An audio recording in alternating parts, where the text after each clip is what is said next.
Bueno, hoy les voy a contar sobre mi trabajo de tesis de maestría CTS, ahí en la Universidad de Quilmes, que se titula del abastecimiento a la ciencia soberana, vacunas COVID-19, coaliciones y promesas tecnocientíficas en Argentina. A modo de introducción, ya todos recordaremos que la pandemia por COVID-19 puso en tensión la capacidad no solo del Estado argentino, sino de todos los estados, de velar por la seguridad de sus ciudadanos. ¿Sí? Esto fue aún más acuciante en países en desarrollo, debido a las limitantes para las infraestructuras de salud y además las pujas de poder geopolítico por el acceso a las vacunas que pusieron a estos países en desventaja. Entonces, a medida que se fueron desarrollando las primeras vacunas por parte de multinacionales contra el COVID-19, estas se posicionaron como el santo grial para combatir la pandemia y regresar a la vida post-pandemia. Entonces, las dos preguntas, digamos, que articulan este trabajo de tesis refieren a si los artefactos, en este caso las vacunas, tienen políticas, ¿sí?, embebidas en ellos, y si tienen artefactos las políticas, ¿sí?, que funcionan como artefactos emblema representativo de las acciones de los estados, en este caso, para combatir la pandemia. Entonces, lo que se va a trabajar en esta tesis, sobre todo, es ver cómo las vacunas, en tanto artefactos políticos, embebieron visiones de futuros deseables respecto al rol del Estado, de la ciencia y del sector productivo biofarmacéutico en Argentina, y a su vez se movilizaron como legitimadoras de la respuesta, en este caso, del Estado argentino contra la pandemia. Básicamente nosotros entendemos, siempre que vemos un frasquito con una vacuna, las entendemos como una tecnología, ¿sí?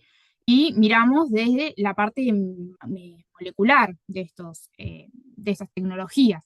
De qué tecnología vacunal se utilizó, si fue de ARN mensajero, si fue de proteínas recombinantes, adenovirus, virus inactivados, virus muertos, vacunas a seguridad. Bueno, pero desde la sociología de la tecnología vemos un poquito más que eso, ¿sí?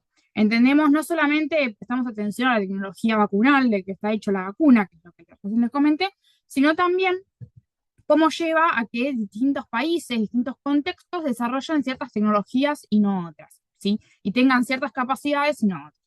En este caso también prestamos atención a las visiones, ¿sí?, con las que de rol de la ciencia en cierto contexto que llevan a que haya ciertos desarrollos tecnológicos y no otros, qué regulaciones fomentan o atentan contra ciertos tipos de desarrollos, el contexto económico, micro y macroeconómico, que condiciona y es condición de posibilidad a su vez de ciertos tipos de tecnologías, el contexto sociopolítico en las que se desarrollan, y las políticas también de promoción al sector, en tanto la biotecnología es una tecnología estratégica, en particular el sector biofarmacéutico, en tanto oligopolio depende mucho de que se fomente desde el Estado ciertas condiciones para el desarrollo del sector.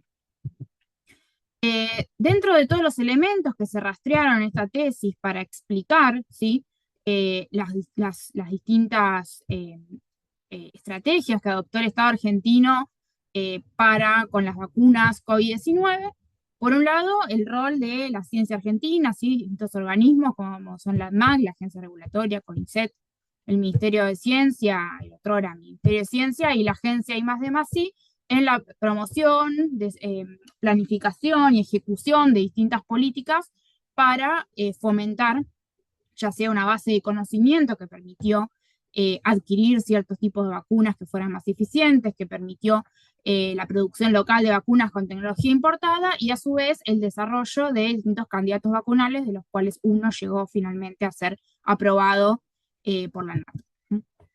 A su vez, distintas capacidades biofarmacéuticas tradicionales de Argentina de larga trayectoria se pusieron en juego para permitir estas tres frentes de avance en términos de vacunas contra el COVID.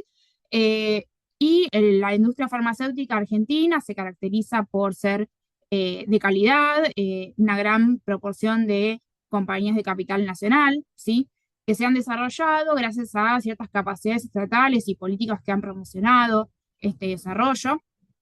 Sin embargo, también se han registrado pérdida de capacidades estatales en la producción de vacunas que en el siglo pasado fueron construidas con mucho esfuerzo y se destacaron por su calidad, y sin embargo hoy hay una sola vacuna de calendario que no es obligatoria para todos, sino para ciertas regiones endémicas de la enfermedad, que es la fiebre hemorrágica argentina. El resto de las vacunas, como veremos ahora, se importan, tanto la vacuna completa, ¿sí? Y solo se realiza la comercialización acá, o se importa el principio activo y localmente se formula en basa, que son las partes de la cadena de valor con menor valor agregado, ¿sí? Después hay distintos elementos cognitivos que se movilizaron, estas estrategias para tener vacunas en Argentina contra el COVID-19, y entre ellas se destaca la noción de la utilidad social de la ciencia y la tecnología, distintos esfuerzos que se han realizado a lo largo de los años para el desarrollo de tecnologías útiles para la sociedad, muchas de ellas que permanecieron como promesas inconclusas, ¿sí?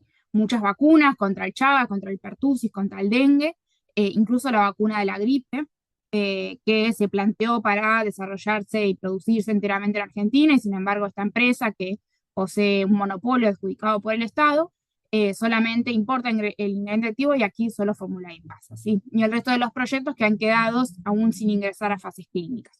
Y esto tiene que ver, ahora vamos a ver un poquito qué metodología apliqué para poder ver esto, ¿no? A muchos imaginarios que hay en la sociedad y que están, estos, por ejemplo, son 2 libros donde se describe muy bien esto, hay varios más, imaginarios de, bueno, de la excepcionalidad nacional, ¿sí? Que en momentos de euforia nacional somos los mejores, pero cuando las cosas no van bien somos los peores, ¿sí? Imaginar respecto al rol del Estado, un Estado activo versus el Estado neoliberal ausente y que ha desmantelado todo el sistema científico-tecnológico, y son cosas que sucedieron en otros momentos históricos, pero que perduran en los discursos y en las reminiscencias de otras épocas hasta la actualidad. Después el contexto de grieta sociopolítica, ¿no? Cómo va asignando, ¿no? Cómo se juzgan las acciones del Estado y cómo incluso al nivel de, bueno, por qué un proyecto científico-tecnológico impulsado del Estado funciona o no funciona, y imaginarios locales respecto al sector productivo, ¿no? Como que siempre quieren lucrar, siempre buscan el interés económico, y que no están dispuestos a invertir y que hacen la plancha y bueno, un montón de cosas que uno como las va rescatando no solamente de los libros y trabajos académicos, sino también que uno lo percibe en el sentido común y en los discursos que circulan a nivel social. Bueno, esto más o menos en imágenes representa un poquito esto que le fui diciendo. Y entonces lo que yo me propuse fue abrir esa caja negra, ¿no? De todos esos elementos que se conjugaron para poder desarrollar localmente un artefacto, vacuna COVID-19, que funcionó en términos locales, ¿no? ¿Y qué significa esto de funcionar? Porque, o sea, una vacuna que está en un laboratorio en investigación también tiene la posibilidad de funcionar, pero esto excede el aspecto técnico. Entonces yo lo que apliqué fue desde la literatura de estudios sociales de la ciencia y la tecnología, cómo lo simbólico y lo material se co-constituyen en el desarrollo y en la generación de conocimientos y tecnologías. Mi unidad de análisis fue un concepto que se llama promesas tecnocientíficas. Bueno, esto es lo que le contaba recién de los imaginarios, ¿no? Como no son abstractos los imaginarios, sino que se materializan en artefactos y definen, bueno, por qué se elige cierta tecnología o no, ¿sí?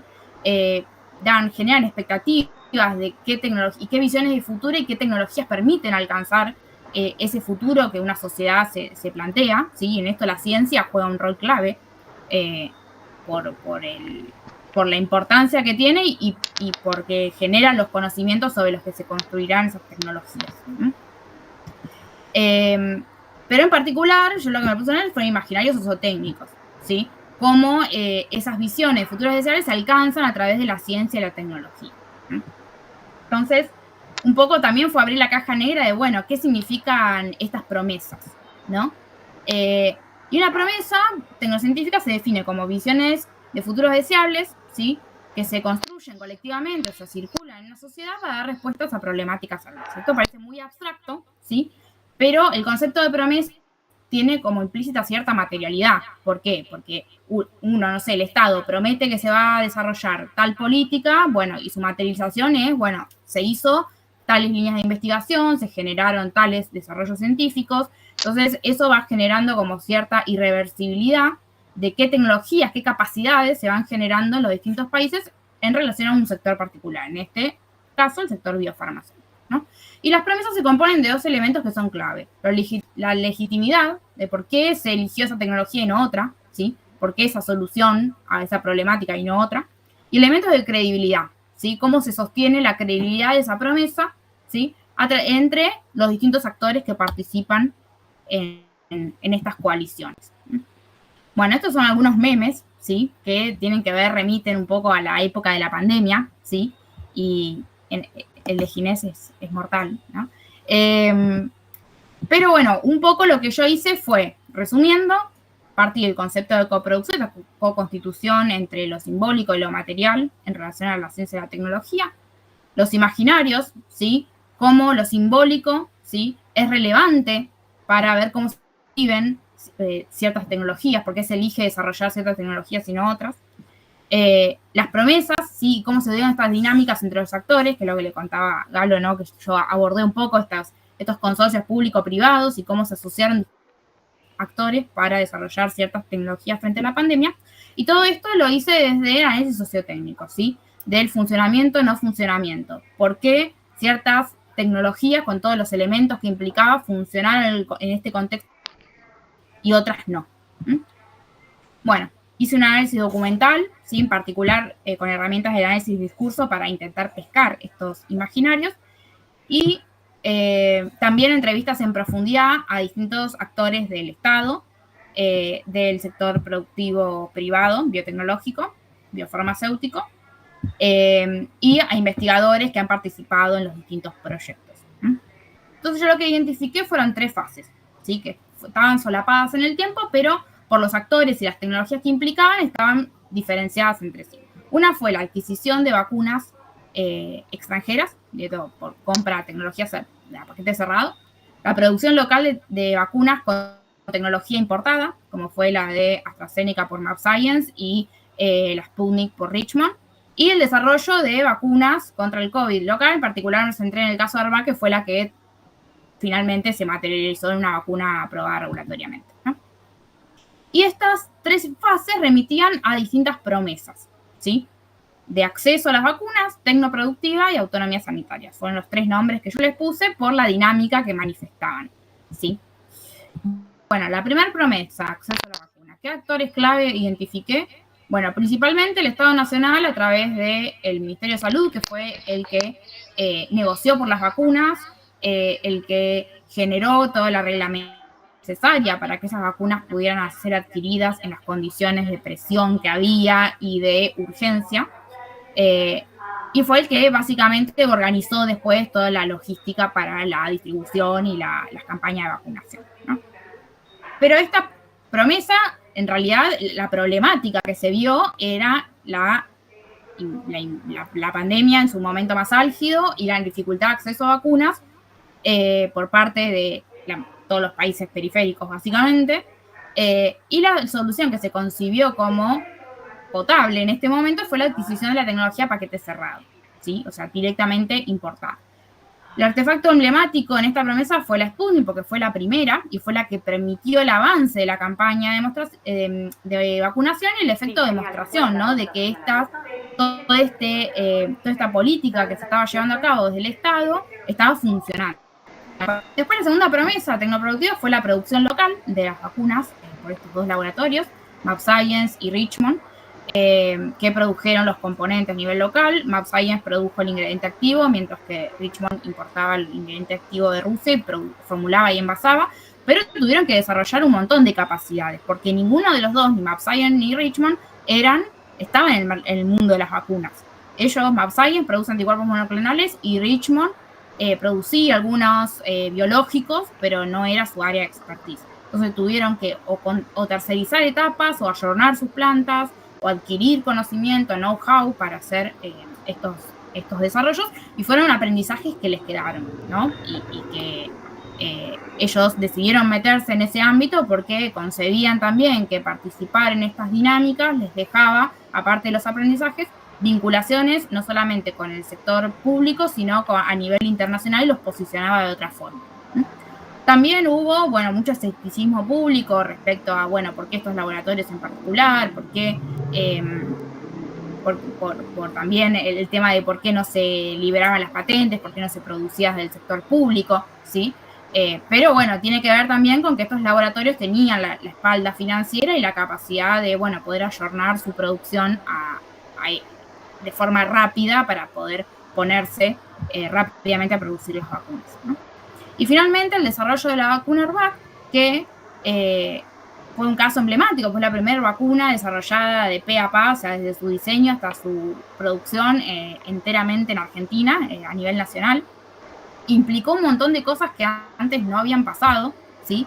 Desde una articulación virtuosa entre un grupo de investigación estatal y un laboratorio privado, que es el laboratorio Casará, hasta que la ANMAT hiciera todo el caminito regulatorio, porque hay que tener en cuenta que la ANMAT no aprobaba, o sea, nunca había evaluado de nuevo un producto innovador en términos de vacunas. Siempre registraba, evaluaba documentación que había sido expedida, evaluada previamente por la FDA o la EMA en el caso de Europa, y hay que adquirir toda esa expertise regulatoria para evaluar de cero y ver cómo se van a hacer los ensayos clínicos, cómo se va a diseñar la fase 1, la fase 2, la fase 3. Son todos conocimientos que se desarrollaron de cero para este proyecto, ¿sí? Un trabajo conjunto entre el Ministerio, la agencia, Casará y el laboratorio de la UNSAM que desarrolló la vacuna, trabajando codo a codo para poder optimizar también los recursos, ¿sí? Y no hacer ensayos regulatorios al pepe, básicamente porque no había plata. Los ensayos clínicos, sobre todo la fase 3, son muy costosos. Y también el tema de, bueno, justamente cómo ejecutar esos ensayos clínicos, que fue un caso también emblemático, porque la empresa iTrials, que es una empresa que tiene trayectoria realizando ensayos clínicos acá para empresas multinacionales, le cobró al Estado 2,50 pesos básicamente por hacer los ensayos, que a las multinacionales le cobra el cuádruple, y aportaron toda su expertise de diseño de ensayos clínicos para que esto pudiera salir en un tiempo razonable. Y obviamente que esta vacuna se pensó como una vacuna de refuerzo, ¿sí? Porque ya se sabía que no iba a llegar rápido como las demás, ¿sí? Que se iba a usar cuando la gente ya iba a tener un montón de dosis encima. Entonces, rescatando y terminando estas tres cosas, que fueron la pata innovadora y las componentes que hicieron que este proyecto funcionara, y que otros proyectos de vacunas que quedaron truncos a nivel nacional no funcionaran, ¿sí? En términos sociotécnicos. Está adaptada al contexto local, ¿sí? Es una tecnología tradicional, no es la más innovadora que hay en el mercado, pero funciona porque te permite llevar una vacuna a La Quiaca o a Tierra del Fuego, porque es una tecnología que se mantiene a temperatura heladera, no requiere gran infraestructura, y es la tecnología más conocida, es la que se usa en la vacuna de la hepatitis B, por ejemplo, es la más tradicional en términos biotecnológicos, y es fácilmente adaptable ante variantes nuevas. A su vez, es una tecnología concebida socialmente y técnicamente como segura, es la que posee más evidencia a su favor para administrarse tanto en niños como en embarazadas. Se aprovecharon capacidades locales porque Casará ya tenía la planta de producción, no tuvo que adaptar nada para producir, porque es como producir una proteína recombinante. Y regulatoriamente se dejó un montón de, no solamente que hubo una gran colaboración entre instituciones para que los ensayos clínicos fluyeran y salieran lo más rápido posible, sino que dejó un montón de antecedentes en ANMAT para la evaluación de productos innovadores locales. Bueno, básicamente esto, ¿no? Se puso el horizonte en donde se quería llegar y se priorizó lo oportuno ante lo perfecto, ¿sí? Lo que importaba para el contexto local, y eso fue la clave que hizo que toda esta dinámica funcionara, ¿no? Bueno, listo, corto ahí porque si no puedo seguir hablando 3 horas. Bueno, gracias. Me cortaste justo ahí, no me lo cerraste, Ceci. No, bueno, el cierre es ese, funcionó porque funcionó, no, mentira. Funcionó porque, conclusión, funcionó porque funcionó. No, funcionó porque justamente eso, todas las capacidades que había en el sector público, que en general son muy buenas, pero cuesta mucho, ¿no? Eso supongo que lo habrán visto también, cuesta mucho hacer que capaz es también algo de lo que va a hablar Sin, que ella es más experta que yo en este tema de vincularle el sector público con el sector privado, pero justamente se alinearon un montón de factores, que todos los actores que estuvieron involucrados, por motivos distintos, ¿sí? Por aspiraciones distintas, buscaban el mismo objetivo, que era que la vacuna llegue, ya sea por un objetivo de legitimación política, por un objetivo de, bueno, demostrar la utilidad de la ciencia, demostrar que el sistema científico es de calidad y no solamente papers, demostrar que el sector productivo, Casarás es un laboratorio que en general, digamos, no es de los que están a la vanguardia, como puede ser el grupo Insud, entonces también había un interés ahí del sector productivo de decir, bueno, somos más los actores que estamos en el mapa, no solamente los que siempre salen beneficiados. Entonces, bueno, por motivos distintos hubo una confluencia ahí de imaginarios que hicieron que el proyecto funcionara y se llegara a una vacuna en un frasquito, que fue algo que en el pasado siempre quedaba todo por la mitad. O sea, tiene que haber muchos recursos y mucha voluntad para concretar algo muy puntual. Esa sería un poco Exactamente. la conclusión. Sí. Muchas gracias, Bueno. Ceci. De hecho, quería solo un comentario. No sé si se acuerdan que quería retomar también esto que mencionó Ceci al final de la importancia de los contextos locales, que eso lo estuvimos trabajando bastante. De hecho, fíjense cómo la vacuna se desarrolla. Esto que menciona Ceci no es menor, sí se desarrolla teniendo en cuenta la necesidad de los contextos locales en Argentina. Es un país muy grande y que de golpe hay que llevar quizá una vacuna a un lugar donde no hay una refrigeración acorde, y se piensa desde ese lugar, ¿no? Entonces también el pensar, que es lo que estuvimos trabajando mucho estas últimas clases, tanto los chicos como ideadores, digamos, que es un poco la idea de esta diplomatura, pensar también las ideas desde nuestro contexto y desde las necesidades que tenemos. Eso me parece muy importante. Horacio, habías levantado la mano, no sé si querías hacerle una pregunta a Ceci o fue sin querer, pues después la bajaste. No sé si estás ahí. Bueno, igual hacemos, Laura, hacemos como la otra vez todo al... Okay. Dale, hacemos al final. Dale, igual ahí dijo que fue sin querer, así que dale, hacemos al final. Genial. Quería mandar un aplauso. Sí. Bueno, aplausos. Ahí va. Bueno, te mando un aplauso, Horacio. Muchas gracias. Bueno, pasamos a Cintia, después hacemos todo junto, preguntas o puesta en común, discusión, debate, criticar a las oradoras, lo que quieran. Voy compartiendo mientras. Sí. Dale, bueno, y acá tenemos a Cintia Hernández, que también es licenciada en Biotecnología de la UNCI, y es magíster por la UNCI en la maestría en Ciencia, Tecnología y Sociedad, y es una persona con un perfil muy, muy diverso. Cintia ha pasado por tener su propia startup, su propia empresa, ha pasado por el sector público, fue durante varios años directora de economía del conocimiento, de nuevas empresas de economía del conocimiento en el Ministerio de Economía, por organismos internacionales. Una persona que ha pasado por muchos lugares de lo que respecta a la economía del conocimiento y a la innovación. Y también está ahí en el equipo de UDPT, como Cecilia y como yo, a cargo de la Secretaría de Ciencia y Tecnología, ¿sí? Donde está haciendo un trabajo muy fuerte, no solo en todo lo que respecta a armar los grupos de investigación y los proyectos de investigación, lo meramente que tiene que ver con la investigación académica, sino que también está haciendo un laburo muy fuerte de conectar a la universidad con el sector productivo, con aceleradoras. En fin, conoce muy bien todo ese ecosistema, desde lo teórico, digamos, y desde lo práctico. Así que no sé, algo más, Cintia, sobre tu perfil.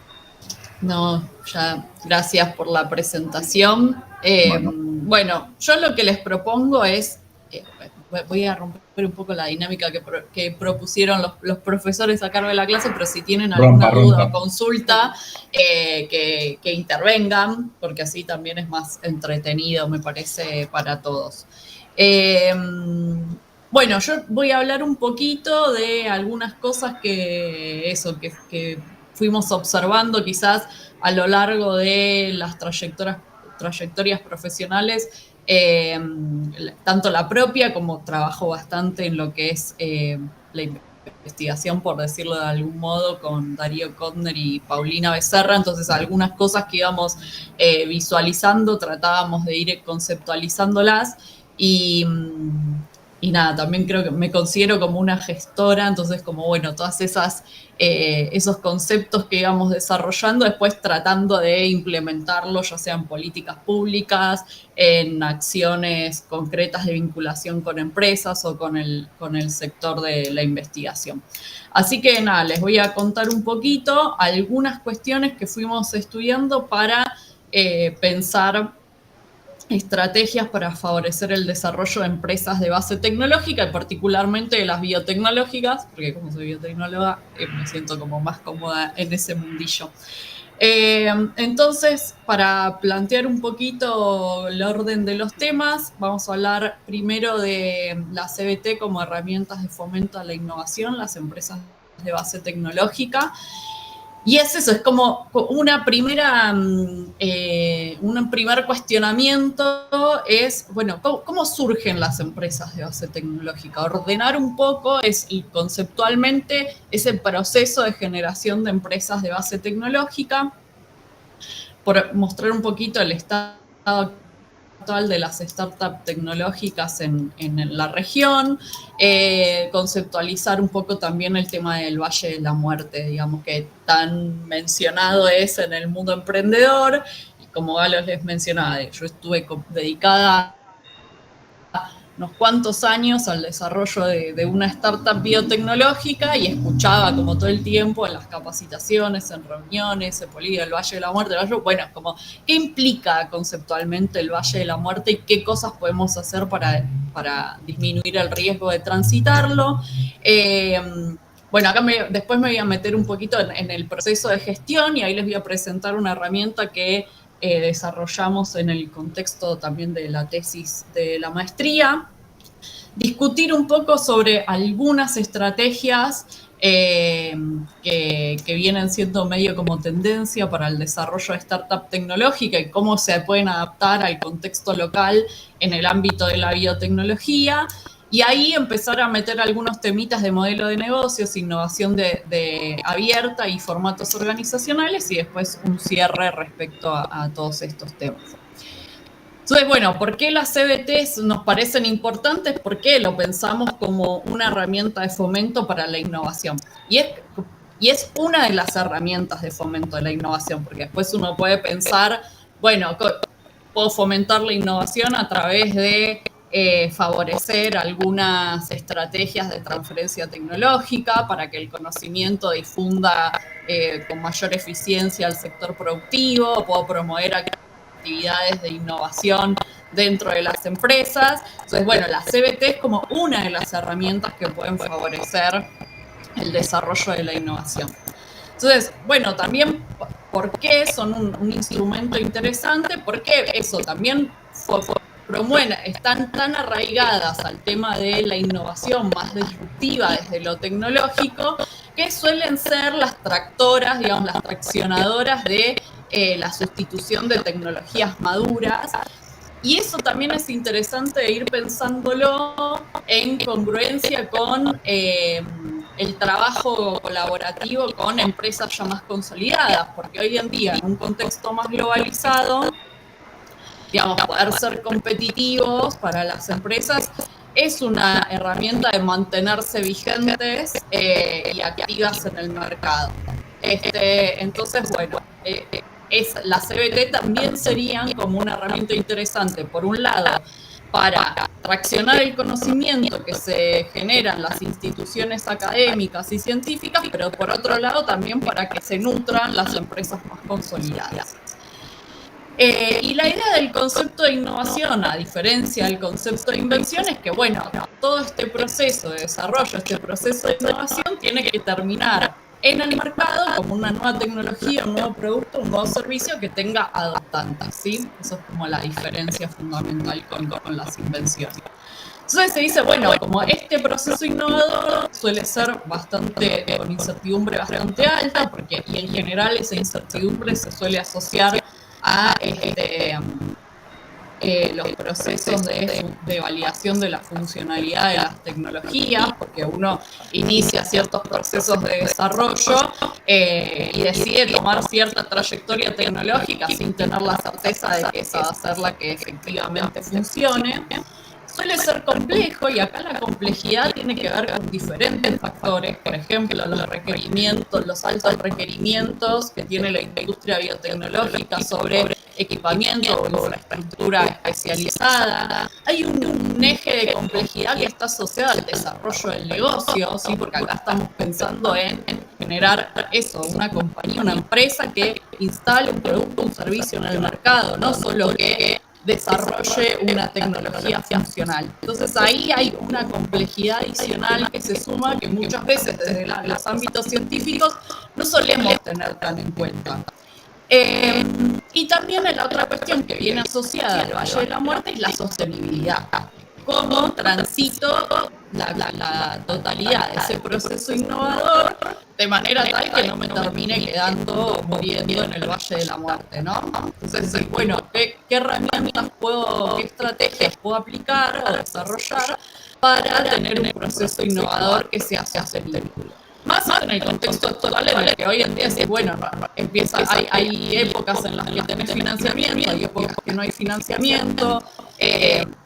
Cuando uno entra en procesos de financiamiento con fondos de inversores ángeles o Business Capital, digamos, también eso tiene un costo. Entonces, ¿de qué manera maximizo esa adquisición de recursos económicos que necesito para llevar adelante el proceso de innovación?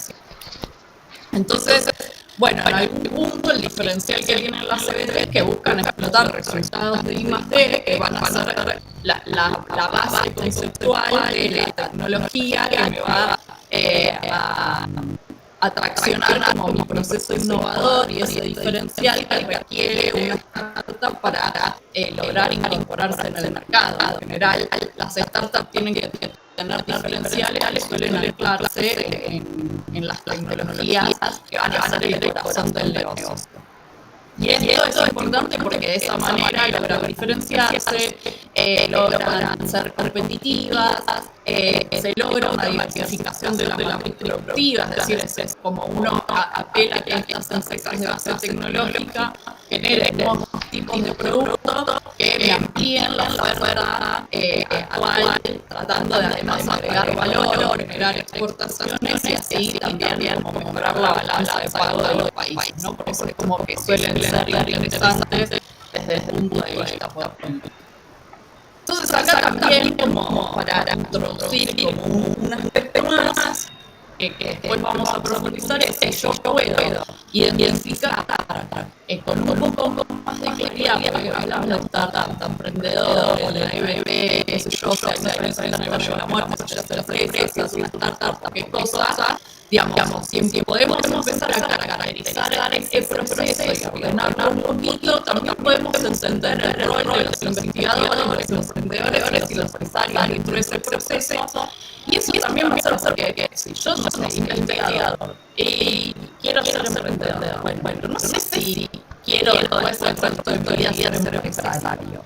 Digamos, llevar adelante una empresa que genera valor a través de la comercialización de una nueva tecnología, estar administrando recursos humanos, caja, análisis comercial, efectos regulatorios. Ahora, si yo no quiero tomar ese rol profesional, digamos, quiero generar ese desarrollo profesional. ¿Quiere decir que yo no puedo ser un emprendedor?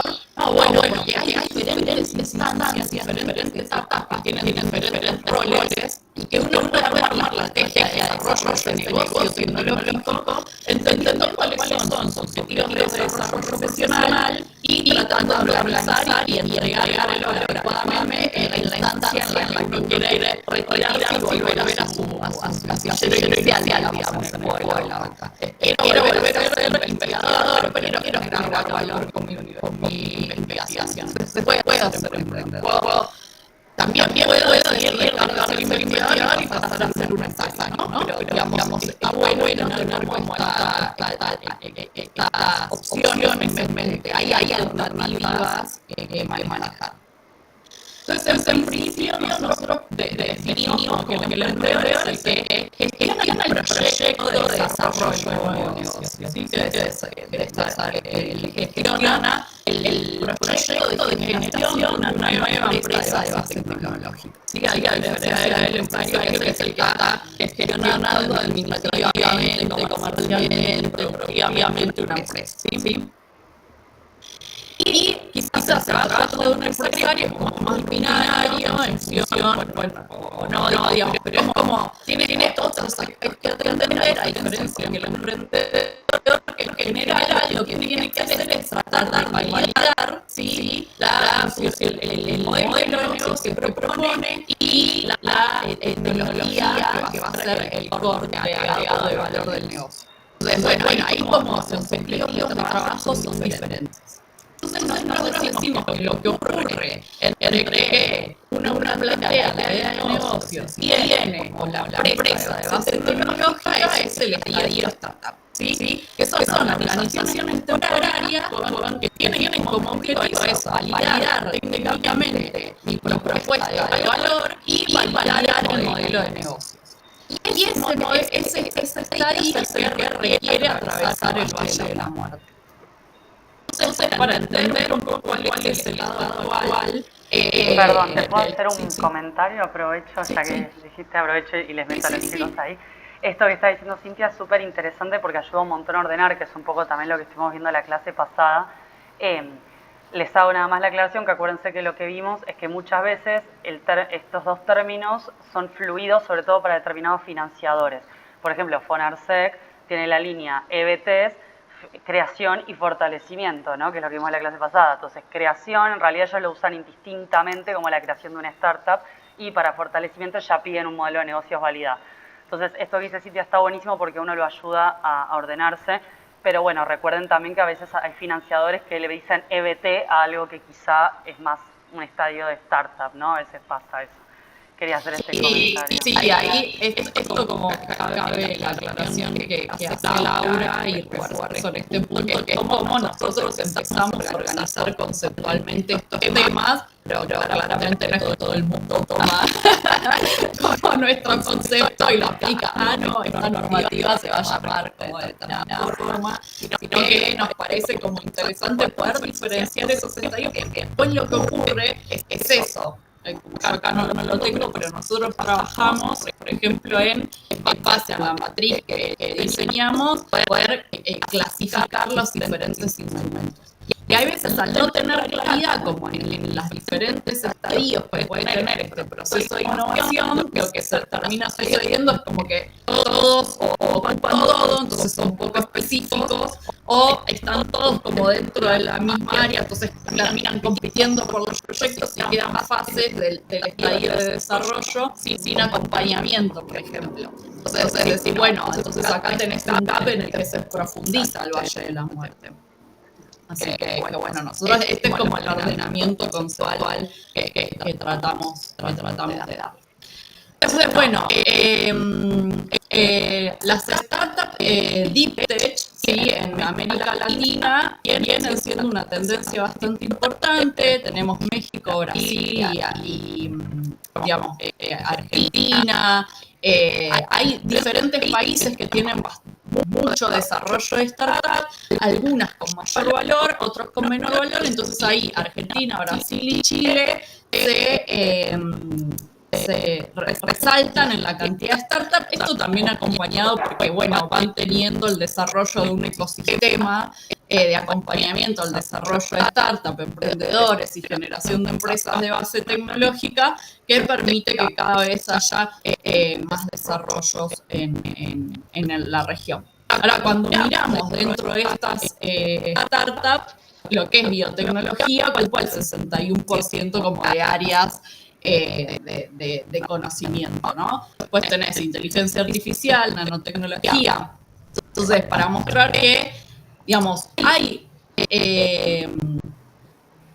digamos, un escenario interesante porque la región empieza a ser floreciente en desarrollo de startups y también dentro de ese ecosistema de startups tecnológicas, la biotecnología toma un rol bastante importante. Entonces, bueno, es un tema que vale la pena explorar, ya sea que uno quiere ser emprendedor o ya sea que uno quiere acompañar el desarrollo de las startups a nivel regional. Entonces, bueno, como habíamos mencionado, las empresas de base tecnológica buscan generar valor a través de innovaciones que conlleven una asunción de riesgos tecnológicos sustanciales. Así que eso quizás diferencia del desarrollo de otro tipo de negocios. No sé, abro un mercado de no sé qué.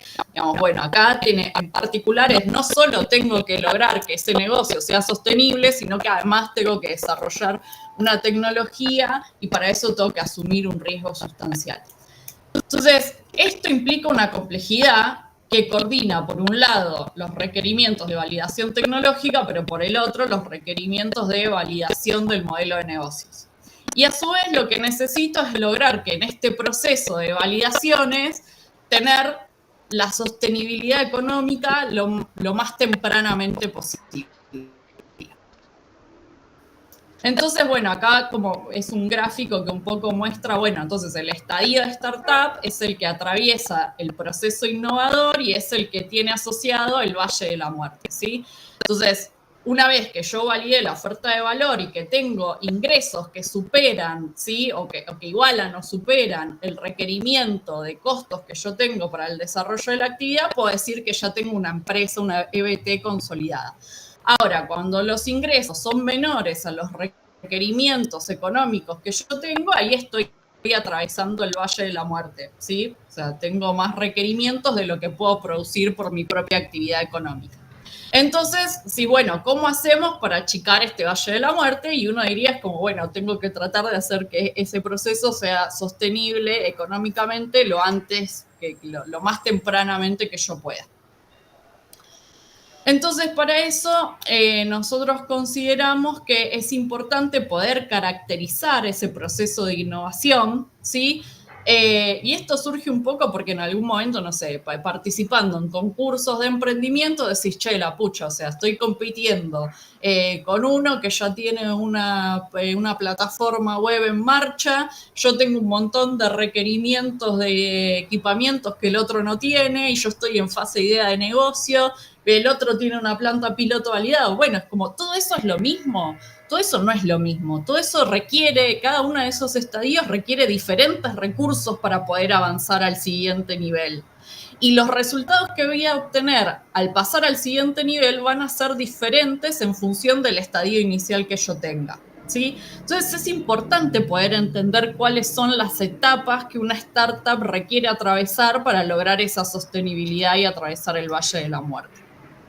Entonces nosotros lo que propusimos es generar una matriz de análisis integral que tuviera en consideración dos ejes.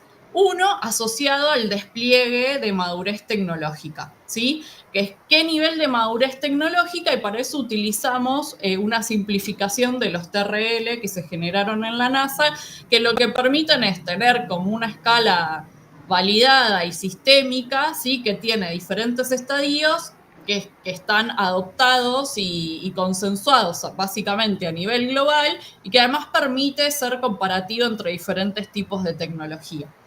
Pero por otro lado, como dijimos, bueno, que yo pase del laboratorio a una escala piloto a tener una planta funcionando, no implica que yo tenga un negocio sostenible.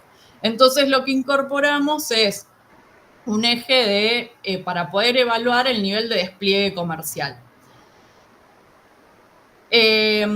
Acá para mostrar rápidamente son los 9 niveles de los TRL que los condensamos en 4 según una adaptación que hace la OCDE, que básicamente lo que implica es que la primera fase es de investigación aplicada, que es donde se valida la funcionalidad a nivel laboratorio. Todo esto siempre está asociado a que estas etapas estén validadas teniendo en consideración los requisitos regulatorios del producto final al que yo estoy buscando llegar. El de desarrollo es donde uno valida la integración tecnológica de un prototipo a escala piloto, a escala laboratorio. La demostración es tener como la validación de la funcionalidad en un escenario representativo, y el despliegue temprano es cuando uno ya tiene una capacidad operativa cumpliendo los estándares regulatorios del sector. Y los 4 niveles que utilizamos para el despliegue comercial son los que proponen Steve Blank, que el primero es como el descubrimiento del cliente, y ahí lo que implica es tener el contacto, no es hacer un estudio de mercado, ¿sí? Eso es como la fase de proyecto antes de entrar como al nivel de startup. Y acá lo que implica es acercarse al cliente y poder validar con el cliente si la hipótesis de problema-solución es la correcta. Es decir, che, yo tengo esto porque creo que tu problema es este y esto te lo va a solucionar de tal forma. Y el tipo te tiene que decir, sí, no, el problema es otro, a mí me sirve tal cosa y demás, ¿sí? La validación del mercado es donde yo empiezo a generar las primeras ventas y logro venderle en repetidas oportunidades, ¿sí? a algún cliente. Después paso como al siguiente nivel, es donde yo ahí, si yo logro como tener un par de clientes y venderles varias veces, puedo decir que validé mi modelo de negocio, ¿sí? Entonces después ya tengo que concentrarme en aumentar mi nivel de demanda, es decir, conseguir más clientes. Y una vez que yo logro esa validación, lo que hizo Steve Blank es, bueno, ahora que yo ya tengo validado el modelo de negocios, que logré una sostenibilidad, me encargo de formalizar la compañía, armar las diferentes áreas de marketing, de administración, de legales y qué sé yo. Como ahí recién me meto a armar todo, no armo la empresa, me genero un montón de gastos administrativos y todavía no tengo idea si efectivamente lo que yo creo que el cliente va a querer es lo que quiere. Entonces, cuando coordinamos los 4 niveles en cada uno de los ejes, lo que conseguimos es una matriz que me permite identificar diferentes niveles de desarrollo de las startups que no son secuenciales, sino que permiten pensar estrategias de iteración, donde yo puedo validar mi hipótesis de agregado de valor, tener una retroalimentación del mercado, volver a rediseñar mi desarrollo y así tratar de acortar los plazos de adopción y mejorar la tasa de adopción de mi desarrollo. Bueno, y esto también lo que me permite es, dependiendo de qué nivel de maduración yo estoy, decís, bueno, yo estoy acá, estoy en el laboratorio y tengo que acercarme a los clientes. Bueno, ¿para dónde voy a ir? ¿Para acá? ¿Para la maduración tecnológica? ¿Me voy a acercar al mercado? ¿Voy a hacer un crecimiento diagonal? Bueno, yo estoy acá. Si quiero ir así, voy a requerir avanzar a un nivel piloto, pero también tener clientes y vender. Ahora, si yo quiero ir acá, yo solo voy a llegar a mi resultado va a ser tener una planta piloto. Ahora, si yo voy acá, lo que voy a hacer es tratar de vender con el know-how que yo tengo, y una vez que tengo validada esta hipótesis de modelo de negocios, avanzo en reinvertir como esos ingresos para lograr de hacer sostenible mi proceso de desarrollo y comprarme yo mis propias cosas para la planta piloto. ¿Sí? Entonces, dependiendo del diagnóstico de situación y la estrategia que genero, son los recursos que yo puedo ver que voy a necesitar. Y entonces ahí puedo plantear mi estrategia de cómo conseguirlos. Y si eso es viable, ¿sí? Entonces, una de las propuestas que hacemos nosotros es, bueno, ¿cuáles serían entonces las estrategias que viabilicen el desarrollo de las startups? Entonces, uno es atravesando el punto de inflexión que se genera para validar el modelo de negocios, y es tratando de favorecer el desarrollo de las startups sobre el eje de despliegue comercial. Y ahí, en función del estadio que yo tengo, puedo pensar diferentes modelos de ofertas. Es decir, bueno, yo acá sé manejar ciertas tecnologías, no sé, trato de salir a ofrecer el servicio de detección de no sé qué cosa, el servicio de I+D o lo que sea.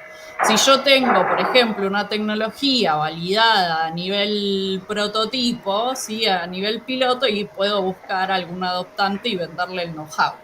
Si yo tengo, no sé, una tecnología ya aprobada a nivel representativo, tengo una patente, bueno, trato de licenciar la patente. Y si tengo mi capacidad operativa, bueno, puedo salir a ofrecer, por ejemplo, mi capacidad operativa para hacer Fazón y disponibilizar ciertas capacidades operativas para que otros no tengan que desarrollarla por ellos mismos antes de poder validar bien el mercado. Y acá hay diferentes como modelos de negocios que los comento rápido. Entonces, en este sentido, uno podría pensar, bueno, yo estoy en el laboratorio, quiero validar a nivel piloto y después quiero tener a nivel representativo hasta tener mi propia planta productiva y comercializar yo. Entonces, tengo que pensar una estrategia de sostenibilidad a largo plazo, porque tengo que bancarme como todo este proceso de validación hasta llegar a ser sustentable en esta instancia, ¿sí? Ahora, hay otros que decís, bueno, o sea, capaz que yo no tengo tanta palanca económica o es un proceso que requiere equipamiento demasiado costoso y las barreras de entrada regulatorias son muy altas. Bueno, yo podría pensar en desarrollar determinadas tecnologías, validarlas hasta un nivel representativo y después buscar empresas consolidadas que quisieran adquirirlos porque necesitan, no sé, mejorar el tipo de proceso operativo para hacer, no sé, contaminar menos, y entonces o sea, yo le voy a estar vendiendo a estas empresas, entonces mi capacidad de desarrollo comercial, de manejo de clientes y demás va a ser más chico, ¿sí? Entonces voy a poder venderlo como antes o más fácil. O puedo pensar en licenciamientos tecnológicos en estadios más tempranos, ¿sí? Entonces puedo llevar adelante actividades de I+D y buscar aquellas empresas que estén dispuestas a asumir un riesgo un poco más anticipado, ¿sí? Hacer ese proceso de validación final, el escalado ya va a ser parte de la empresa consolidada, entonces tengo también un nicho de mercado más chico, no tengo que meterme con tantas capacidades comerciales y demás y puedo acelerar mi proceso de transferencia. O si tengo ciertos manejos de determinadas capacidades, puedo salir a ofrecer servicios, ¿sí? Entonces acá, como ofrezco servicio, valido mi hipótesis de problema-solución, valido mi tecnología y con ese acercamiento al mercado puedo retroalimentar el proceso y después ir avanzando acá y ir pensando como subproyectos que me permitan, no sé, bueno, acá valido la tecnología, entonces después licencio una tecnología y después puedo, no sé, quizás armar una planta y producir, no sé, ser un proveedor de tecnologías para otros y así ir creciendo sucesivamente.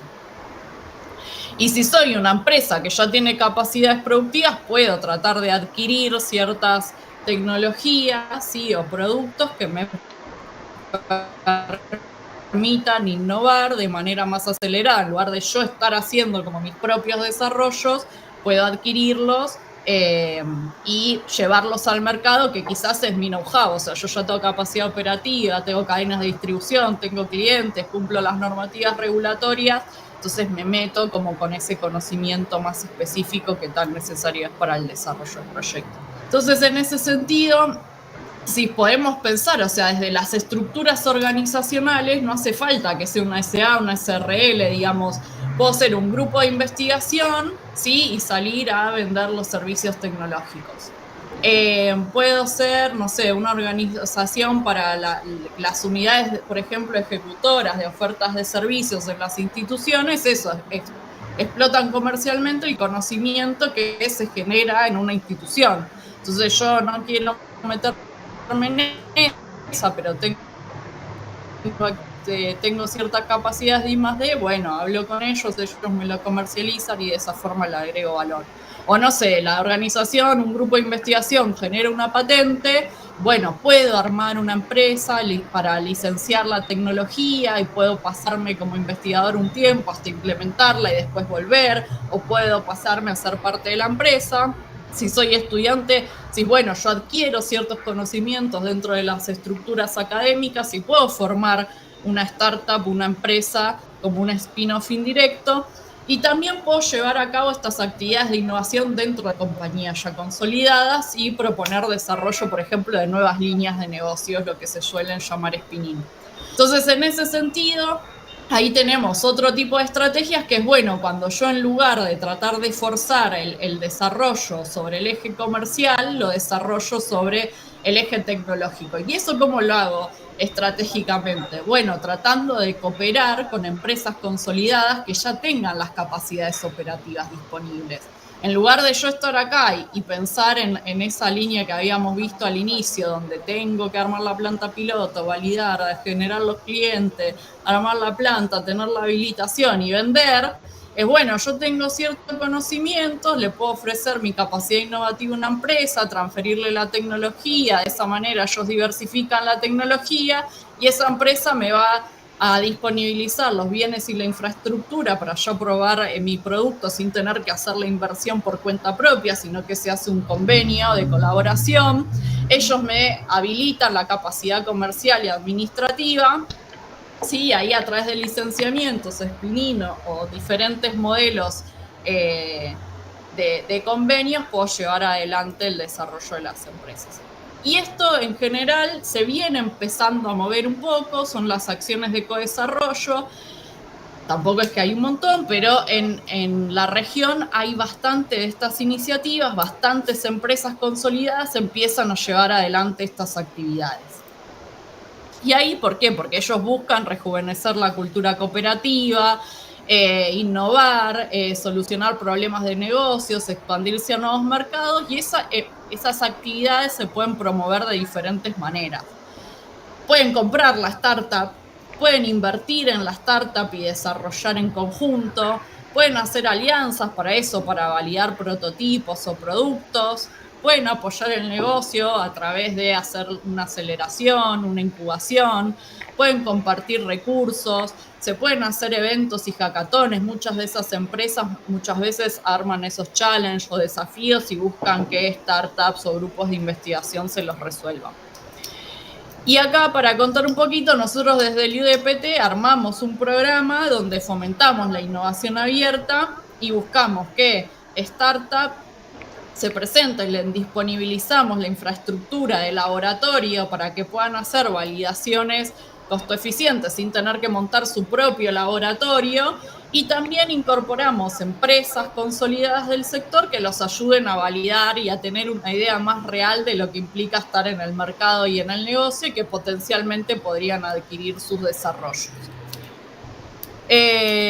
Bueno, acá tenemos varias de las empresas con las que trabajamos, digamos, más allá de las startups que fueron 7, tenemos todas estas empresas consolidadas que van acompañando los desarrollos.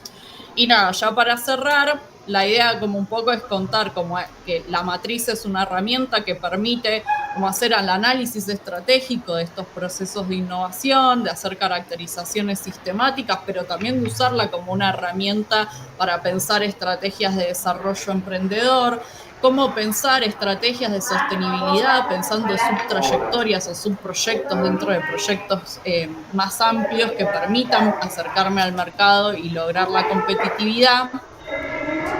Y esto me permite eso, pensar, identificar claramente cuál es mi punto de partida y entonces cuál es el objetivo al que yo quiero lograr, cuál es el producto que puedo entregar y qué recursos voy a necesitar para llegar a ese siguiente punto y estadio de desarrollo. Bueno, esto lo voy a pasar rápido, así no me paso demasiado. Y nada, nosotros también la matriz la utilizamos para desarrollar herramientas de políticas o analizar las herramientas de políticas públicas y entender cuán específicas son a la hora de focalizarse o de identificar con claridad el estadio de maduración de los proyectos y de tal manera ser coherentes con el resultado que se espera en función de los mecanismos que proponen para acelerar el desarrollo de las empresas de base tecnológica. Así que más o menos eso. Yo estoy muy pasada de tiempo. Espectacular, Genial, Cintia. Muchísimas gracias. Muchas gracias. Sí, complementa perfecto también lo que venimos viendo en las últimas clases, chicos. Todo esto que plantea Cintia, si se fijan, o sea, hay un hilo conductor también con lo que hemos visto del crecimiento del mercado biotecnológico. Bueno, en su momento cuando vimos el caso de Brasil, un poco de Chile, un poco, bueno, y Argentina bastante más. Me parece muy interesante esto que planteaba Cintia, de la importancia de categorizar porque es real que eso es un gran problema. O sea, fíjense toda la categorización que ella estuvo mostrando, y muchas veces pasa totalmente que la gente no termina de, cuando se aplica un financiamiento, no termina de entender bien. Perdón, justo acá entró una gente y se escucha de fondo y me desconcentré. Lo que les quería decir es que no se termina de entender bien a qué también aplicar, por ejemplo, que es un poco esto que mencionaba Cintia. A veces lo que dice la convocatoria puede aplicar personas de distintos estadios, por ejemplo, y eso es confuso para el que aplica y muchas veces para el que revisa también. Entonces estas categorizaciones son muy interesantes porque ayudan a ordenar también el trabajo y a colaborar justamente en esto, en poder salir del Valle de la Muerte. Así que eso. Gracias, Cintia. Bueno, preguntas para ambas.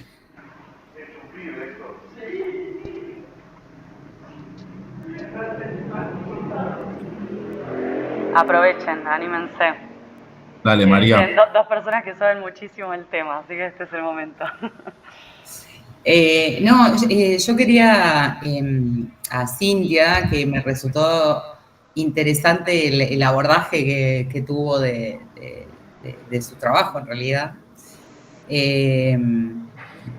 porque nosotros por ahí como científicos, bueno, yo me dedico más a la ciencia, ¿no? Pero tenemos, creo que no, en algún punto, algunos, ¿no? Hay por ahí instituciones que tienen más, como más historia en esto de transferir, de vincularse con empresas, pero por ahí yo lo que siempre noto es que nos cuesta encontrar la categoría en donde estamos y qué es lo que queremos hacer, y si queremos ser empresa, queremos ser científicos, queremos ser empresarios y qué sé yo, y por ahí en el barullo de tanta cosa que anda dando vueltas, uno termina perdiéndose, ¿no?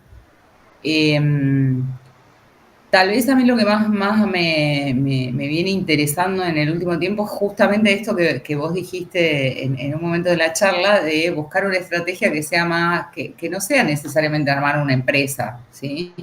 Sino que también puede haber instancias de transferencia y de vinculación y de vender el conocimiento y de generar algún acuerdo de confidencialidad. De hecho, bueno, yo estoy en un instituto y estamos haciendo algo parecido con una empresa y que me pareció como interesante eso. ¿Vos tenés así registros o por ahí conocimiento de casos de ese tipo que estén funcionando? A nosotros nos cuesta mucho desde la institución la parte legal, ¿no es cierto? Que es por ahí lo más, lo más difícil, pero ¿hay instituciones o vos tenés conocimiento de instituciones que estén trabajando más en ese sentido que en la idea de hacer una empresa o una base? Yo más o menos conozco algunas, pero por ahí vos tenés un poco más de conocimiento. Yo no sé si ya tuvieron clases, la materia de Paulina, pero si no la tuvieron voy a stalkear. Y si la tuvieron, les esfuerzo algunos temas. No pasa nada, nunca está de más el conocimiento. A ver, en general, desde el ámbito académico, los objetivos institucionales son formar recursos humanos, ¿sí? Principalmente, hacer actividades de extensión, o sea, promover cierta difusión del conocimiento y algunas capacidades a nivel local, actividades de investigación, y eso en general suele estar más enfocado a lo que es correr las barreras del conocimiento, o sea, hay uno como...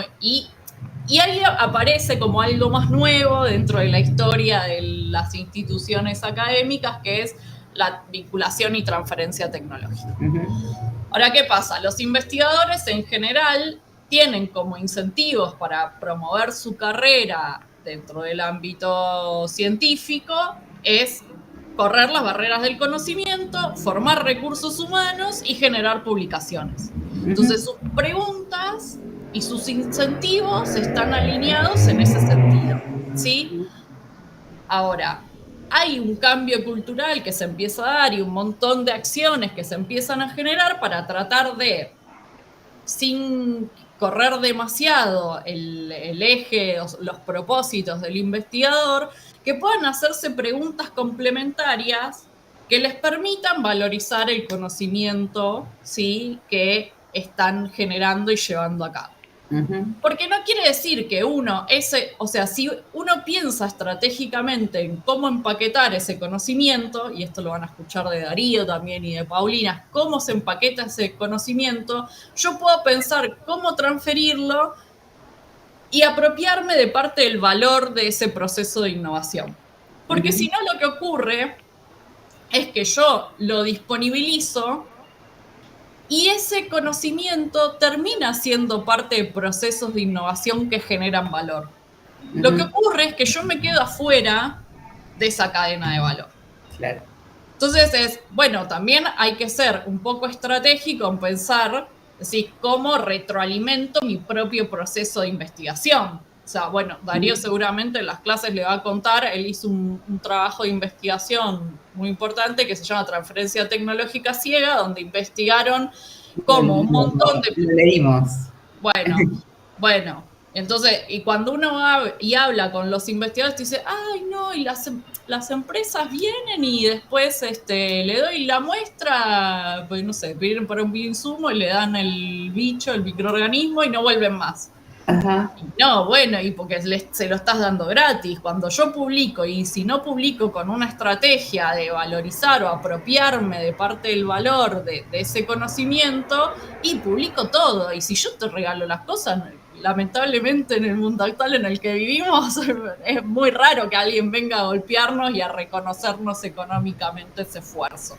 Entonces hay que tomarse como ese tiempo y apoyarse en los diferentes estamentos institucionales, como las oficinas de vinculación tecnológica, las áreas de legales y lo que sea, para tratar de pensar en esos procesos de transferencia y apropiación, yo hasta ahora no puedo hablar, del valor de lo que estoy desarrollando. Y ahí hay algunas que funcionan más, unos que funcionan menos. También está relacionado a, cuáles son los incentivos y las instancias o las herramientas de evaluación, ¿no? Del desarrollo de los investigadores, del desarrollo profesional. Y esa parte es una piedrita en el zapato que tenemos mucho. Porque cuando vos te pones a hacer desarrollo tecnológico, no sabes para dónde va, y si va bien, no querés publicar, porque si eventualmente puede llegar a salir algo de propiedad intelectual, lo tenés que resguardar. Sí, pero se puede. O sea, me parece que también como... Eso, me parece que uno desde su propio lugar puede tomar como ahí el guante y decir, hay herramientas o hay estrategias para publicar, pero también hacer transferencia o hacer servicios o aprovechar a desarrollar esos canales comerciales con ayuda de... Pero si uno no tiene ese contacto, o sea, y si uno no se acerca al mercado, o sea, otra cosa, no sé, vamos a congresos donde, hablamos entre científicos y no sé qué. No vamos a hablar con empresas. A nosotros los que nos pasó, por ejemplo, en New Evolution, hicimos algunos talleres y qué sé yo, y en función de esos talleres para validar la hipótesis problema-solución estaban las startups y estaban las empresas. Y después hicimos reuniones uno a uno en función de, esta empresa trabaja en alimentos, esto quieren hacer ingredientes, vamos a juntarlo y a ver qué pasa. Y las empresas les tiraban un montón de información sobre la realidad del mercado, sobre los requerimientos regulatorios y qué sé yo. Es que eso para mí, o sea, yo también he trabajado en la industria, es oro en polvo. Si vos de eso no te agarrás, no te apropiás y le pones 5 minutos de cabeza a tu desarrollo y le das una voltereta para que al otro le sirva, como... seguir como en el desarrollo de no sé qué, así como un... Sí, justamente eso por ahí es comentando. Si alguien más quiere hablar, por favor que hable, porque ustedes ya me conocen. Pero nos pasó con esta empresa. Yo yo estoy como autoridad del instituto, y porque como ya estoy haciendo el curso y ya hice varias cosas de vinculación, la investigadora que está tiene poca idea, entonces, vamos a hacer un poquito más como para para estar más mejor posicionadas, ¿no? Frente a lo que ellos nos decían. Y nos pasó justamente esto, que nos empezaron a preguntar qué hacen en el laboratorio, qué tienen, a ver en dónde están desarrollando, Y nos empezaron a decir, bueno, nosotros necesitamos esto. Y, sí, nosotros lo hacemos, qué sé yo. Y eran cosas que eran súper sencillas y que ellos nos decían, mira, nosotros tenemos una demanda porque esto es importado, entonces si lo logramos producir de acá, de hecho nos pasó con una chica que hace coctelería acá, que se nos acercó, porque las enzimas para los cócteles, coctelería de bar, ¿no? Las enzimas que usan para clarificar los jugos, eso son importadas, entonces... y ustedes tienen capacidad para hacerlo, no sé qué, y bueno, había una cosa ahí que se había hecho en un momento, y es como que hay demandas como que para nosotros son... Es que en general desde el mercado, o sea, como que vos desde querés las entregar una cosa enorme. Claro, ¿entendés? el requerimiento es mucho más sencillo y simple. Sí. Entonces, ¿para qué la vas a complicar? Si eso complicado, no te lo van a comprar. Exacto, además hay que generar el vínculo de confianza, y qué mejor que empezar por algo sencillo que te habilite a que en el futuro después se quieran embarcar en un desarrollo más complejo y donde ya tengas la espalda de tener el cliente metido en tu desarrollo, que te esté todo el tiempo mandando los inputs del mercado de cómo tenés que darle la vuelta a la cuestión. Porque es eso, es como uno va y digo, yo desarrollo la tecnología, la mejor tecnología y no sé qué, y después, ¿quién se la vende? Sí, también hago un comentario, perdón María, que te acordás también, esto tiene también bastante que ver, que es lo que venimos trabajando, esta idea de pensar como fuera de la caja, ¿no? Y también tiene que ver con lo que vimos en la última clase sincrónica que nos mostró Emma y que lo hemos trabajado en clase, esta idea de las tecnologías multipropósito. Uno desde su área tiende a pensar mucho en, yo hago estas enzimas para esto. Y de golpe viene alguien de la coctelería y te dice, esto que vos estás haciendo me viene genial. O lo que nos había mostrado Emma en la última clase con cosas que nunca habían pensado que iban a terminar en satélites y paneles solares, por ejemplo. Entonces es muy interesante también, en tanto investigadores y en tanto posibles emprendedores, si ustedes quisieran serlo, pensar desde esos lugares también las ideas y las tecnologías que uno desarrolla. Sí. Ibas a decir algo, seguí, porque te corté, ir a hacer un comentario.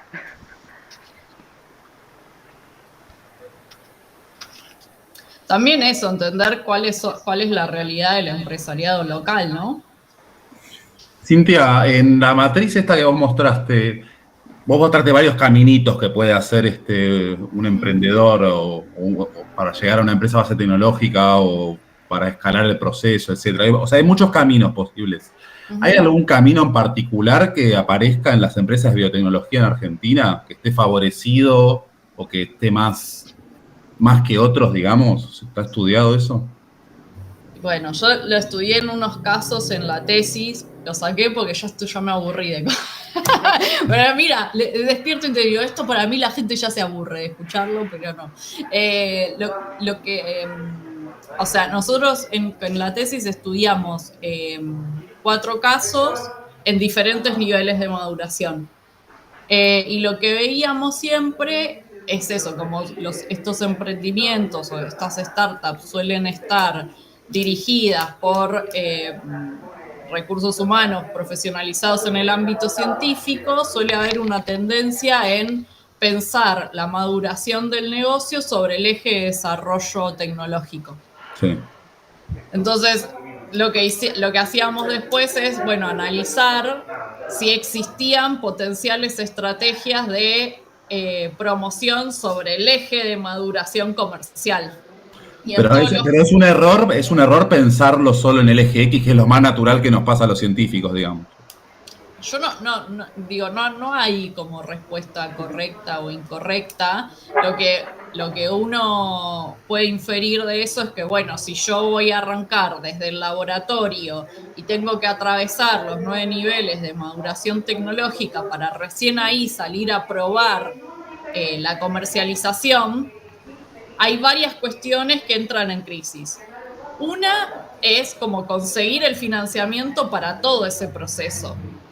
donde vos en general tenés, en la industria biotecnológica tenés requerimientos de inversiones muy altas por el tipo de especificidad que tienen los equipamientos que necesitas, por los altos estándares regulatorios que también te elevan el nivel económico de los recursos que necesitas para poner en marcha infraestructura acorde. Y después es esto, que vos al no tener el acercamiento al mercado, estás trabajando sobre una hipótesis de desarrollo que es la propia. Y que en general, desde el ámbito científico, es eso, como no tenés la visión del mercado. Sí, la otra dimensión de la matriz. Exacto. Entonces, si vos empezás a hacer ese proceso de tratar de subir, digamos, en vez de ir hacia la derecha, si vos tratás de acercarte al mercado, lo que haces son procesos de iteración donde te sirven para retroalimentar tu diseño de proyecto, tu diseño de producto. Entonces, vos tratás de acercarte al diseño que tenés más potencialidad de que te lo adopte el mercado. Y a la vez, no solo eso, sino que al vos subir, está bien, no quiere decir que ofreciendo servicio te vas a volver multimillonario y con eso invertir y generarte una super planta de las vacunas de Ceci. Sí, pero decís, bueno, empezás a generar cierta sostenibilidad de tus actividades, empezás a generar ingresos. Y además, no solo es que generás ingresos, generás un montón de capacidades complementarias que se requieren para poner en marcha una empresa de base tecnológica.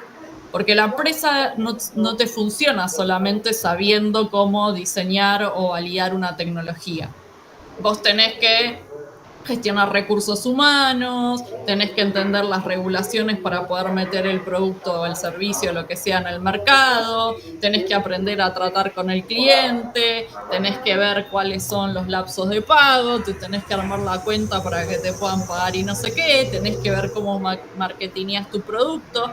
Hay un montón de otras capacidades que no solo están asociadas a lo técnico. Como armar un negocio es eso, como un negocio. Vos tenés que vender, gestionar recursos humanos, tener la habilitación de los productos, hacer el marketing, ver cuándo tenés los pagos, cuándo te pagan, quién te compra, quién te deja de comprar, por qué. Entonces son como varios factores. Uno es la sostenibilidad económica, la generación de capacidades, que en general es eso, cuando vos te esforzás por hacer una carrera científica y en general estudiaste y te metiste en un laboratorio ad honorem de investigación y sabés hacer paper y qué sé yo, pero no sabés cómo vender las cosas, ni cómo gestionar una empresa, ni cómo hacer el registro de un producto, ni cómo montar una planta, ni cuál es el convenio colectivo de tus empleados, nada, un montón de cosas. Sí, la realidad. Sí, que todo es la realidad, digamos, pero bueno, como tenés necesidades, entonces decís, bueno, ¿cómo empiezo a generarlo? Y vendo un servicio. ¿Por qué me compró? ¿Por qué no me compró? Lo hice caro, lo hice barato, esto le gusta, esto le sirve, como decía María. Y yo le ofrezco sacar el isótopo de no sé qué cosa y el chabón necesita que le mida el análisis de agua y ya está. Bueno, eso. ¿Y qué más te puedo ofrecer? ¿Y cómo? ¿Cómo te sirve? Todo eso es, digamos, y es eso, empezar a generar recursos propios, también te permiten empezar a entender tu propio producto y tu propio diseño. Bien, ahí respecto a eso, a crecer en ese eje, ahí María Barada pregunta cómo te podés acercar al mercado, si es mediante entrevistas, exposiciones, ferias, agrego yo, o cómo podés empezar a tantear al cliente. Creo que es esa la pregunta un poco de María. Sí. No que me corrija. Todas son correctas y yo agregaría además hacer el ejercicio propio de decir, bueno, ¿y qué le puedo ir a vender? ¿Qué le puedo ir a vender? O sea, nosotros desde la Secretaría de Ciencia y Técnica, es una universidad nueva, no tenemos investigadores, no tenemos no sé qué, y yo estoy todo el día pensando decir, pero tenemos la capacidad para hacer asesorías en innovación abierta, o para generar capacitaciones de no sé qué, o aprendimos a hacer micropropagación de no sé qué. que salgo, que mira, tengo el curso de esto, te puedo hacer un taller, y ahí voy viendo, o sea, qué es lo que quiere el mercado. Entonces, además de ir y entender, de acercarme, de tener reuniones, de tener entrevistas, de ir a congresos o a ferias donde estén y charlar y hablar y ver por dónde viene la mano, es eso, empaquetar tu conocimiento en algo que una consultoría, en algo que puedas vender, ir a ver si se lo vendes y qué te dicen, porque sí o porque no. Bien. ¿Alguna otra pregunta? Eso, ¿alguien tiene más preguntas? Yo sí no tengo... Tengo una que es principalmente para Cecilia, pero que creo que Cintia también puede aportar otra, que es un sector que a mí me interesa mucho, que es el farmacéutico. Y un poco lo que veía en la presentación de Cecilia con respecto a las vacunas es calcado a lo que fue siempre el sector farmacéutico en Argentina, que terminan importando, como mucho, importando el principio activo y hacen la formulación en Argentina y ahí se quedó la innovación. ¿Por qué está tan atrasado? O por qué, bueno, de analizar los discursos, qué aparece en los discursos de por qué esté tan atrasado ese sector a nivel de innovación comparado, no sé, al agro, a la informática, a la tecnología de información, en Argentina en particular. Y también tiene un poco que ver con esto, con el grado de madurez y con la madurez tecnológica de las empresas. Pero quiero saber en Argentina qué pasa con ese sector. Es un sector particular en el sentido de, primero, como decía Cintia recién, el nivel de inversión que vos necesitas en las plantas, porque son plantas, o sea, si vos vas a vender, o sea, siempre tenés que pensar en global, ¿no? O sea, no podés pensar. Argentina no tenés el mercado de Brasil, que es muchísimo más grande. Entonces, siempre vas a pensar también de cara a abastecer a venderle al Estado o vender a ciertos programas del Estado o vender afuera para exportación. Y eso tenés que cumplir con estándares, los estándares regulatorios farmacéuticos son muy fuertes. Hay innovación, o sea, hay todo un desarrollo y una ventana de oportunidad que se está abriendo con los biosimilares, que son los genéricos de los biológicos, ¿sí? Para decirlo así, son medicamentos biológicos cuya patente cayó, expiró, entonces abre la oportunidad a que ese conocimiento quede disponible y poder utilizarlo. No, eso sí está desarrollado con las farmas, con las empresas de small molecule de síntesis, es cierto. Sí. Los genéricos y los biosimilares. Pero ¿por qué no hay programas de desarrollo de drogas, por ejemplo, que son recontraintensivos en capital intelectual, digamos, y estás pagando desarrollos de drogas en Suiza o en Estados Unidos, donde pagás 10 veces más salario, y acá que podría existir ese nicho no hay nada? Una de las cosas es las características del mercado. Sí. La característica del mercado y la característica del sector. El farmacéutico es un sector oligopólico. El tema en Argentina, por ejemplo, es que no pasa en Estados Unidos, son las patentes de segundo uso y el nivel, los estándares que se requieren para que poder proteger por propiedad intelectual. La legislación en Argentina de propiedad intelectual, de patentes en específico, requiere que para uno, o sea, primero que no se puede hacer repatentar algo con otra indicación. Un medicamento que, como el caso del más famoso que es el Viagra, que se da una cosa y después se descubre que sirve para otro, eso no se puede repatentar. Y aparte, vos tenés que demostrar que es realmente una innovación, ¿sí? Que tiene altura, lo que se dice altura inventiva. Esa vara es mucho más alta en Argentina que en Estados Unidos, por ejemplo. En Estados Unidos vos podés patentar mucho más fácil. Entonces, eso genera también que los desarrollos salgan allá, se protejan por propiedad intelectual y después, bueno, se buscan los otros mercados a donde acceder. Y la otra es, bueno, montar las plantas es muy costoso, sobre todo para los biológicos, y en general eso se monta en países centrales, ahora están en el sudeste asiático, están emergiendo muchos productores, India, China, que buscan abaratar costos, ofrecerlo más barato y ofrecerlo en países en desarrollo, por ejemplo, y eso es una gran competencia para los países desarrollados, que concentran la mayor cantidad de plantas productoras, y fue el gran cuello de botella también con las vacunas en la pandemia, que no había capacidad productiva suficiente. Y es parte de la dinámica del sector, es un sector oligopólico, muy concentrado. Bien, sí, bueno, de hecho ahora Sturzenegger dijo que se iba a abrir la importación a fármacos de síntesis. El tema con los biológicos también es el déficit en la balanza de pago, porque los ingredientes activos se importan y esos se pagan dólares y son muy costosos, entonces te desbalancea toda la balanza de pago, quedas en rojo, el sector deficitario en general, con el tema de las importaciones, porque importa mucho más de lo que exporta.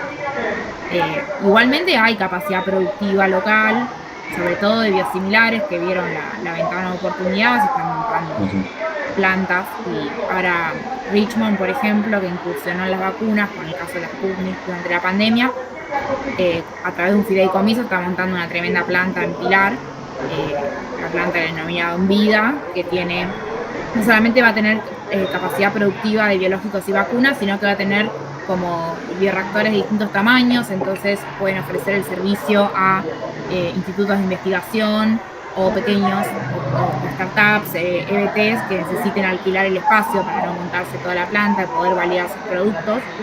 Bueno, ese sector sí exporta, ¿no? O sea, ahí ¿cómo? sí tienes. Ese sector sí exporta. Sí, exporta mucho Tienes una balanza comercial un poco más a países en desarrollo, principalmente. Claro. Pasa que se siguen importando el ingrediente activo, muchos de ellos, los que son multinacionales, vienen de casas matrices.